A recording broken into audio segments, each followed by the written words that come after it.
Magandang araw. Welcome sa Bets Channel.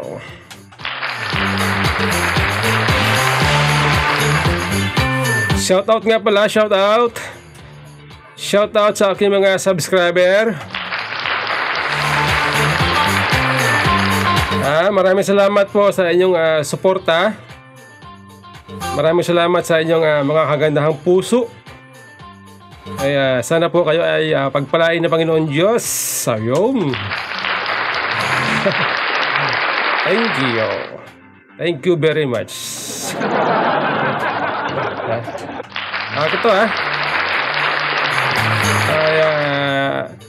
Ito po ay pag-usapan po natin itong ang issue. Sapagkat mainit po ang ating mga taong bayan, ang ating mga kababayan dito sa mga kabulastugan nitong pinagagawa ng ating mga magagaling, mga senador, congressman. Di ba itong ating mga congressman gumawa ng kakaibang mga desisyon? Siniro ba naman yung subsidy ng PhilHealth? Binawasan yung pondo ng DepEd. Binawasan yung ibang ibang departamento katulad ng DSWD, yung DOH. Yan po yung mga ahensya ng gobyerno na biktima ng dagdag bawas. Bakit dagdag bawas? Parang parang eleksyon. Parang eleksyon na may dagdag bawas din. Bakit dagdag bawas? Katulad nito ito po nakalagay kasi dito sa mga biktima ng mga dagdag bawas. By the way nga pala, unahin muna natin itong mensahe nitong si Speaker Romualdez, yung kanyang utos sa BICAM Committee. Sabi niya dito, Speaker Romualdez urged BICAM to approve budget that puts Filipinos first. Wow. Ang ganda ng mensahe, no? Talagang priority. Una ang mga Pilipino. Tingnan natin kung ang salita ay natutugma sa gawa. Mamaya.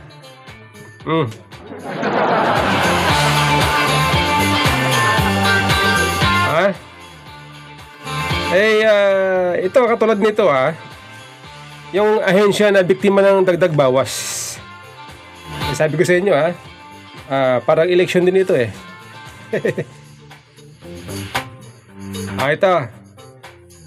ang nakinabang ng dagdag ay DPWH ay ang budget nila ay 825 billion, nadagdagan ng 290 billion, kaya ngayon ang kabuuan ng budget nila ay naging 1.1 trillion na. Wow, galing Yan po ang nakinabang sa dagdag. Ang problema dito sabi itong dagdag budget hindi naman nila kailangan. Ang kailangan lang nila ay 825 billion, pero dinagdagan ng BICAM Committee. Ang bait nila, Ang bait, Ngayon, yung ibang ahensya ng gobyerno na biktima ng dagdag bawas ay ito. Unahin natin ang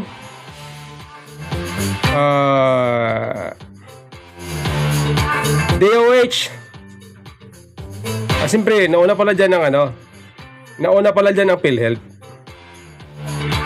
Naging zero budget, zero subsidy. And then, kasunod dyan ay ang DOH na may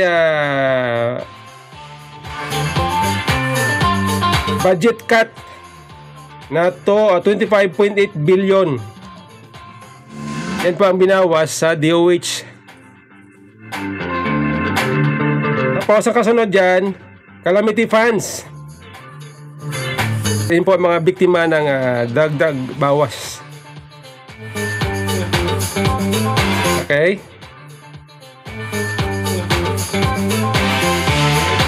Ito pa. Ang Office of the President ay from 5.4 billion this year, nadagdagan ng 10 billion, kaya naging 15.8 billion na siya. Nakinabang po dyan ng Office of the President. Okay.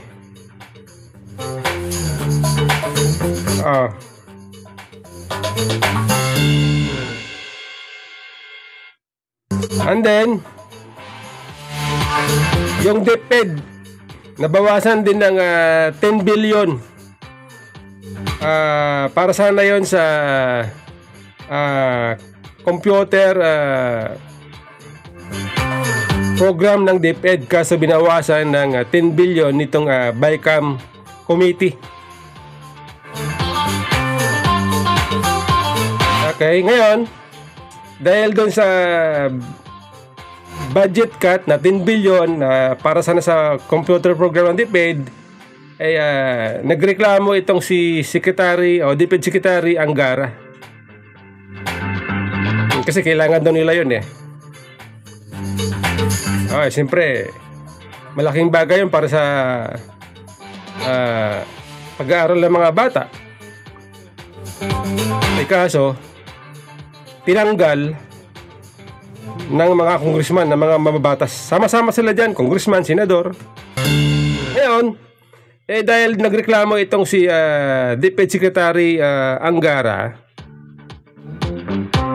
doon sa pagbawas ng kanyang ng pundo sa kanyang ahensya, sinagot siya nitong isang congressman na membro ng Young Guns.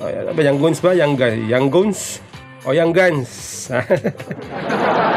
Young Guns.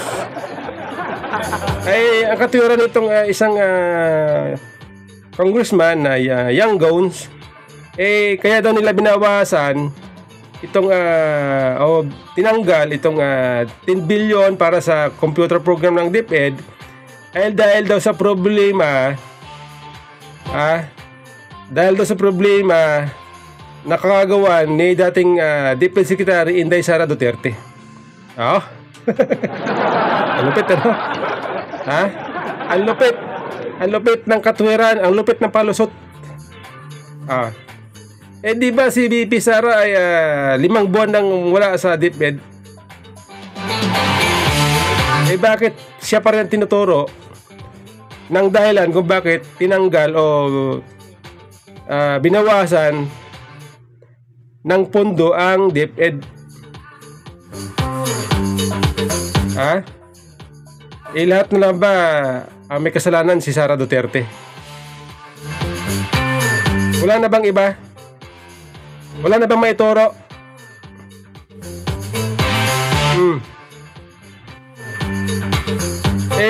Alam nyo kasi mga kababayan, naramdaman kasi nito mga mambabatas natin, mga congressman, senador, ang inis, ang galit ng taong bayan dito sa ginawa nilang mga pagdagdag bawas dito sa mga pondo ng ahensya.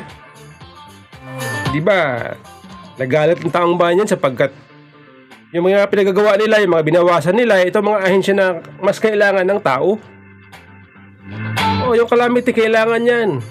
Dahil sa bansa natin, halos taon-taon, mga napakaraming bagyo ang dumadaan.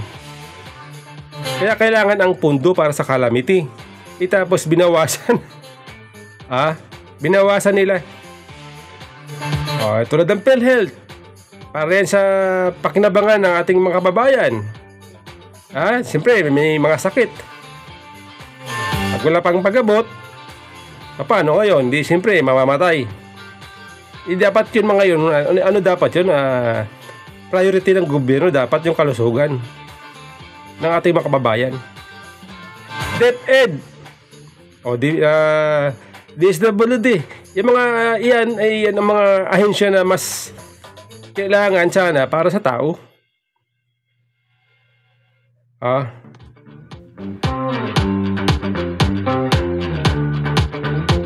Ay ngayon, itong DPWH, bakit dinagdagan? Kasi itong DPWH ay ito yung ahensya na sabi ng iba, ito na yung ahensya na tad ng korupsyon di umano. Itong DPWH sapagkat itong mga congressman di umano ay nakikiporsyento sa mga proyekto ng DPWH. Yan po ay sabi di umano. Mga congressman nanghihingi ng porsyento sa mga DPWH project di umano.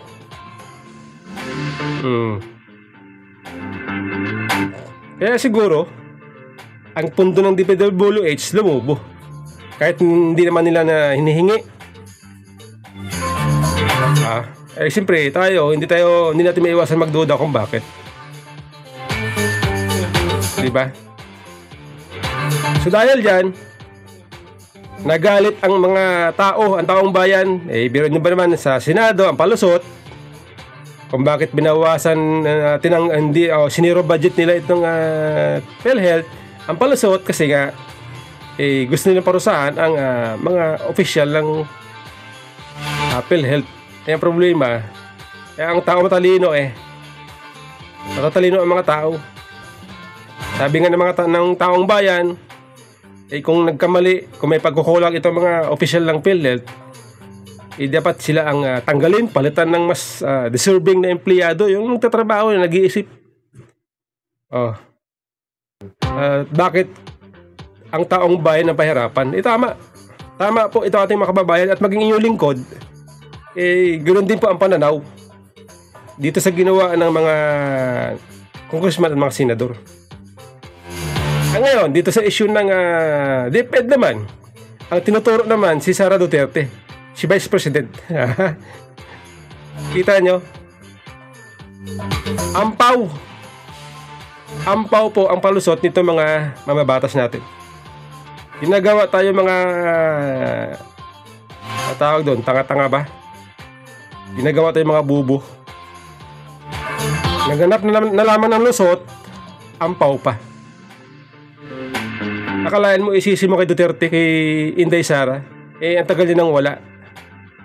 Sino ngayon ang apektado dyan? Di mga bata. Mga bata ang apektado dyan. Okay?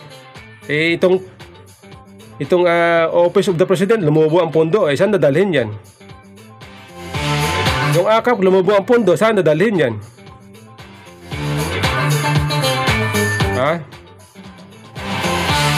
Lupit, ano? Alam nyo ito yung mga utak ng tao na mga politiko na hindi natin dapat binibigyan ng pwisto sa gobyerno. Yung bang hindi nagsasabi ng totoo, yung mga sinungaling, yung mahilig nililigaw tayo sa tamang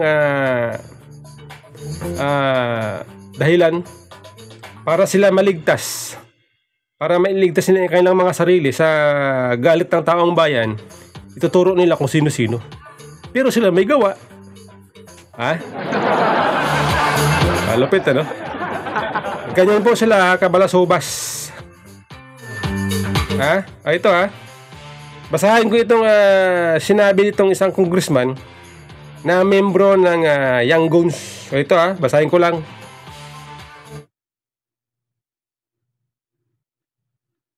Sabi niya dito ito pong congressman na ito ay si Rod Gutierrez ng One Rider Party List. Ito po ay galing sa Manila Bulletin. Sabi dito Gutierrez justifies 10 billion DepEd budget cut, blames BP Sara Duterte for agency was. Ang galing, ano?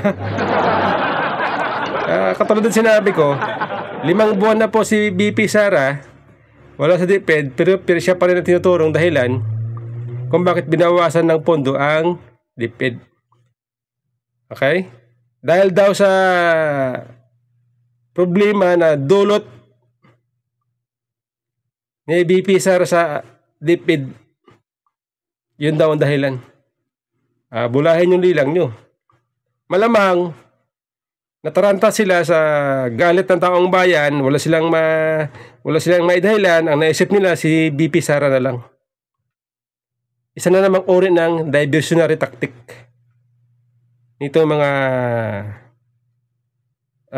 mapanglinlang na mga congressman. Okay? Kaya ako, kung pwede lang sana, no? Wag natin bigyan ng wag natin iboto ulit itong mga congressman na nakaupo ngayon na 10 Congress. Wag natin iboto sapagkat wala silang ginawa kundi lilangin tayo. Ang gusto natin sa isang tao, sa isang mambabatas, yung nagsasabi ng totoo. Pag nagkamali, mas madaling intindihin yun kaysa isisi mo sa iba yung pagkakamali nyo, pagkukulang nyo, lumalabas na kayo ay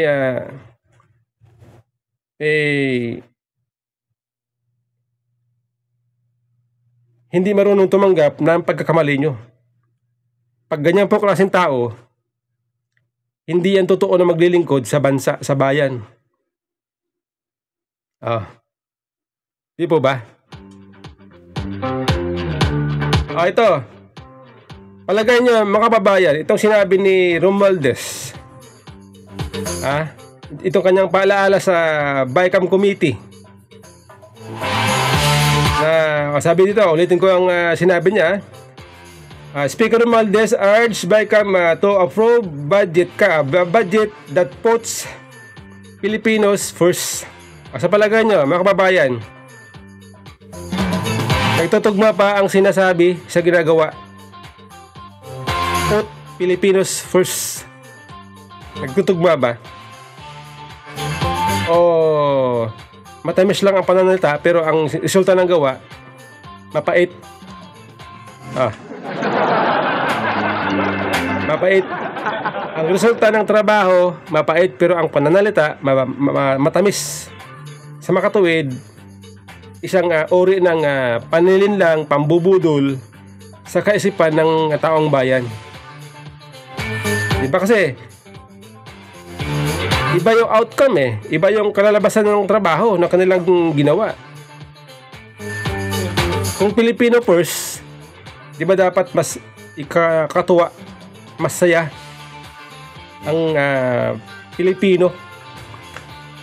Kung mo nagalit, hindi maganda ang resulta ng trabaho, di ibig sabihin isang uri na naman ng bubudol sa kaisipan natin. Ganyan sila. Kunyari, Filipino first. Pero, sila yun. Sila muna. Hindi po ba?